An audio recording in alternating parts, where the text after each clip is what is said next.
Mayor, thank you so much for letting me wake you up early to do this. And I was compelled after reading the article in the Pittsburgh Post-Gazette and other articles, but you and the mayor of Braddock Hills, Jack Brown, in that diner and talking to members of the rank and file and looking out the window and seeing the brand that is U.S. Steel.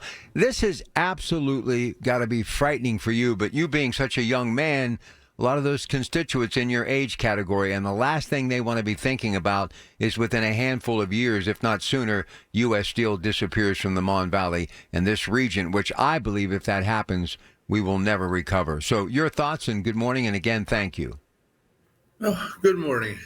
Yes, I have quite a few people that I know that are friends and family that work at U.S. Steel.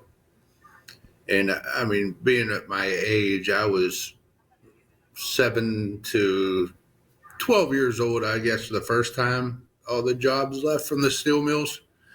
And I just remember losing so many businesses that I used to go to, as a young man in town.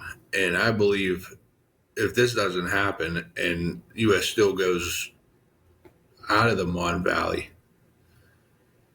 what's going to happen to the rest of the businesses? We lost half our population back at that time. And that's a very large tax base. So if that happens again, what's the Mon Valley going to do? There's really nothing else to replace those mills. I don't have an answer for it. I don't know why they didn't approve the sale. It doesn't make sense. Do you believe, as many of your colleagues do, that this was politically motivated as opposed to a sound business decision or anything to do with what I believe is nonsense, national security? It's definitely not a wise business decision. And I would have to say there's something else, besides that, because from everything I've heard, Nippon Steel was given everything. I can't really, I wasn't in on the meetings, but everybody that I talked to that was said that everything that U.S. Steel requested, Nippon Steel said yes. And that's, to me, a solid business decision on the steel mill's parts. So there has to be something behind it, and I'm not sure what that could be. So tell the audience a little bit about your community. I was reading up on it, and I know all about it. But tell the folks why your community will be directly affected if this doesn't work out and U.S. Steel goes away. Glassport, please. Yes. We have about 5,000 people in Glassport. And I'd say, there's a lot of, the town was built on steel mills. Just like every other town in the Mon Valley. But we have a lot of families, generational families that have worked at the steel mills. And if that goes away, where do these people go? Where do they work now? I can't express enough that these families need the steel mills. They're making a very good wage there. You can't just say, okay, we're going to move the steel mills out of the Mon Valley. We've been the forgotten area for such a long time now. And it's time that they stand up and do something for us. What made you, a young man, decide to get into politics? Look, at any level, it's tough, but especially when you're in that fishbowl that is a small community of like 5,000 or less. So every move you make, people are scrutinizing, and they praise you too, but when they want answers, they know how to find you. And I'm sure people have been saying to you, come on, you got to do something. Please help us. And really what people don't understand, if you're the mayor, no matter who you are, your hands are tied. The only one who really can do things like this that can either move mountains in the right direction or an avalanche and bury a whole community is the President of the United States. So this has to be frustrating with you that loves Glassport as much as you do to put yourself under that microscope and go out there every day and not really have an answer for anyone because your hands are tied like the rest of our hands, right? Yes, it's very tough. I mean, I've had phone calls, from people that live in town and say, "Hey, what's going on with the U.S. Steel merger?" I said, "I know what you know.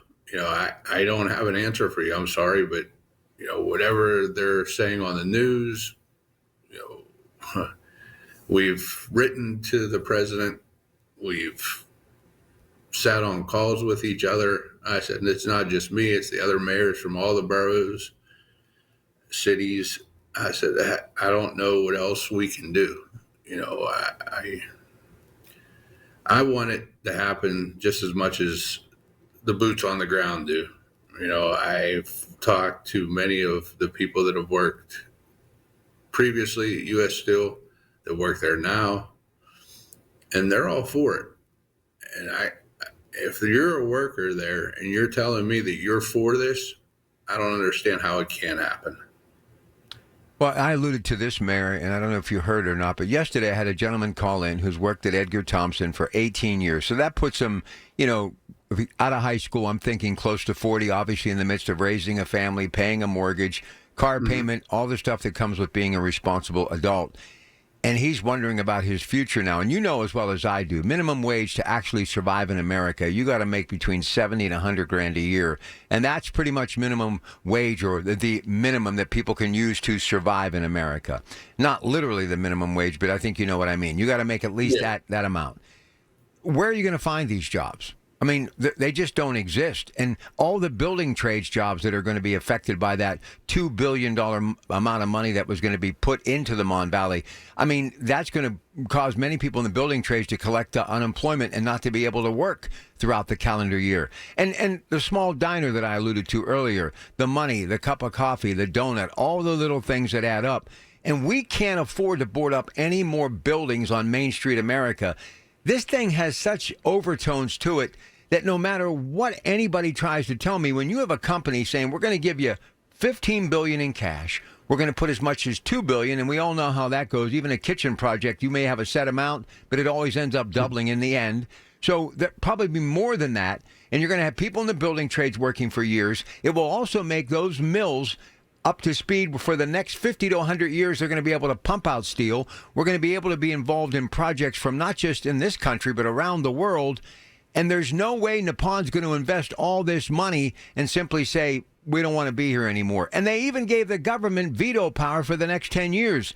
So why is it that we are not getting this deal done? And back to that worker who called me, he told me on the air yesterday they have never been involved in any of the talks at all with the rank and file, meaning the administration, people like Mr. McCall and company. To me, that's bogus and that's flat out wrong. And that's misguiding and misleadership in a union when you're not talking to the people that are paying the dues and working the jobs, what is actually on the table and what isn't on the table. I agree with that. I agree with you 100%. And it makes you raise an eyebrow. And losing those mills, I can't even explain. It's the small businesses that are set around those mills that you're going to lose also. The mom and pop shops and the little diners, convenience stores.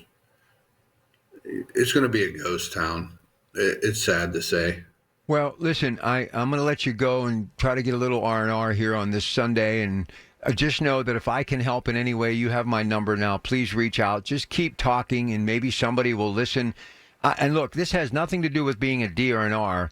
And maybe the incoming president can do something a little bit different. I'd love to see somebody come to this region, even the president of the United States. I mean, it's not like he's got a whole lot left to do. And to actually talk to the people at that diner and to actually hear what they have to say and look into their eyes and see how serious they are about this. Because to me, if you do this, and I said this many times on my show and I'm going to say it again, it's no different than them coming to your house and taking the food out of your refrigerator so you cannot put it into your family's mouth for the substance they need to live and the roof over their head. To me, this is everything that's wrong with America, and we're trying to help out some of the best people in America, the USW and all those workers from communities like yours. And here's the other thing. You take away the tax base, we're talking about getting maybe some snow tonight. What happens in a couple of years when Glassport doesn't have certain money?